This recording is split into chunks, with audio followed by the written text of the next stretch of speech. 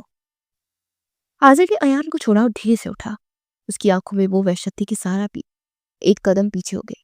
آزر نے ٹھنڈے اور سپاٹ لہجے میں کہا کہ منحوسیت تو اب ختم ہوئی ہے سارا، کیونکہ تم جا رہی ہو۔ سارا نے حیرت سے پوچھا، کیا مطلب؟ آزر نے چیخ کر کہا کہ دفع ہو جاؤ میرے گھر سے، مجھے تمہاری شکل سے بھی نفرت ہے۔ تم اور میری ماں، تم دونوں نے مل کر میرا گھر اجاڑا ہے۔ تم دونوں قاتل ہو، میری حریم کی، میری خوشیوں کی۔ سارا نے چیخنا چاہا، مگر آزر نے اس کا ہاتھ پکڑ کر اسے اسی طرح گھر سے باہر نکالا جیسے کبھی اس نے حریم کو نکالا تھا۔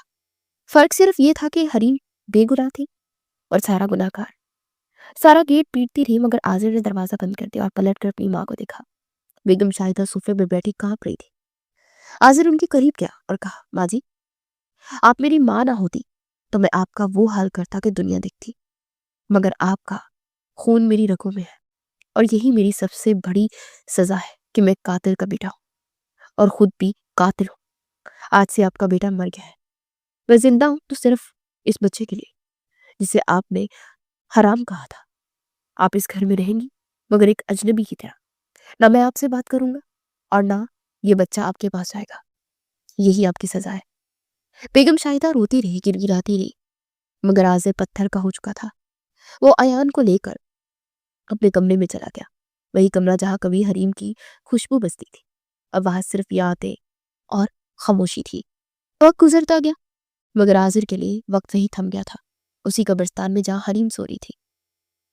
1 سال بعد قبرستان میں شام کا دھندلا سایہ چھایا ہوا تھا، وہ ہلکی ہلکی بوندا باندی ہو رہی تھی۔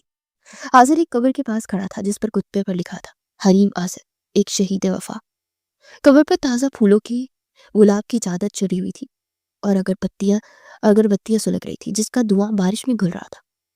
آزر کے بال سفید ہونے لگے تھے اور چہرے پر گہری جھڑیاں پڑ گئی تھی۔ وہ وقت سے پہلے بوڑھا ہو چکا تھا، اس کی کمر جھک گئی تھی جس پر اسے کوہ ہمالیہ کا بوجھ ہو۔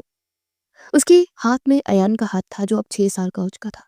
ایان کے ہاتھ میں ایک بڑی کالی چھتری تھی جسے اس نے بڑی مشکل سے تان رکھا تھا اور کوشش کر رہا تھا کہ آزر بارش سے بچ جائے، مگر آزر جان بوجھ کر بارش میں بھیگ رہا تھا۔ وہ چاہتا تھا کہ یہ ٹھنڈا پانی اس کے اندر کی آگ کو بجھا سکے، مگر یہ آگ بجھنے والی نہیں تھی، یہ پچھتاوے کی آگ تھی جو قبر تک ساتھ جاتی ہے۔ ایان نے معصومیت سے آزر کا ہاتھ ہلایا اور پوچھا، بابا، ماما آپ کبھی واپس نہیں آئیں گی؟ ہم روز یہاں آتے ہیں، ماما ہم سے بات کیوں نہیں کرتی؟ کیا وہ ہم سے ناراض ہے؟ آزر کا دل کٹ گیا، اس نے گھٹنوں کے بل بیٹھ کر ایان کے چہرے کو دیکھا جو بالکل حریم جیسا تھا۔ اسے ایان کے ماتھے کو چوما اور اس کے آنسو بارش کے پانی کے ساتھ مل کر ایان کے گال پر گر گئے۔ حاضر نے بڑھائی ہوئی آواز میں کہا، ہاں بیٹا، وہ ہم سے ناراض ہے، بہت ناراض. وہ اب کبھی واپس نہیں آئیں گی کیونکہ ہم نے انہیں کھو دیا ہے. میں نے انہیں کھو دیا. وہ فرشتہ تھی بیٹا، اور فرشتے اس گندی دنیا میں زیادہ دیر نہیں رہتے. اور میں وہ بدبخت انسان ہوں جس نے ہیرے کو پتھر سمجھ کر پھینک دیا. ایان نے سمجھداری سے آذر کے آنسو پوچھ کر کہا، بابا آپ مت روئے، میں ہوں نا، ماما کہتی تھی کہ میں آپ کا خیال رکھوں. آذر نے ایان کو زور سے بیچ لیا اور آسمان کی طرف دیکھا جہاں کالے بادل چھائے ہوئے تھے. اسے بادل میں حریم کا چہرہ نظر آیا جو اداسی سے اسے دیکھ رہا تھا. آذر نے دل ہی دل میں کہا، حریم، میری سزا بہت لمبی ہے. موت تو ایک پل میں آ جاتی ہے، مگر زندہ رہ کر روز مرنا بہت مشکل ہے. میں اپنے حصے کے خساروں کے ساتھ جی رہا ہوں اور شاید روز محشر تک ایسے ہی ترکتا رہوں گا. بارش تیز ہو گئی. قبرستان میں ہر طرف خاموشی چھا گئی سوائے بارش کے شور ایک ٹوٹے ہوئے انسان کی سسکیوں کے. یہ کہانی اس تلخ اور اٹل حقیقت پر تمام ہوئی کہ شخص کی دی ہوئی خراشیں معافی کے مرہم سے نہیں بڑھتی، اور بعض اوقات حقیقت تب کھلتی ہے جب انسان کے پاس سوائے راکھ کے کچھ نہیں بچتا، اور وہ ایک راکھ ہوا میں اڑ جاتی ہے. پیچھے صرف خالی ہاتھ اور ویران آنکھیں رہ جاتی ہیں.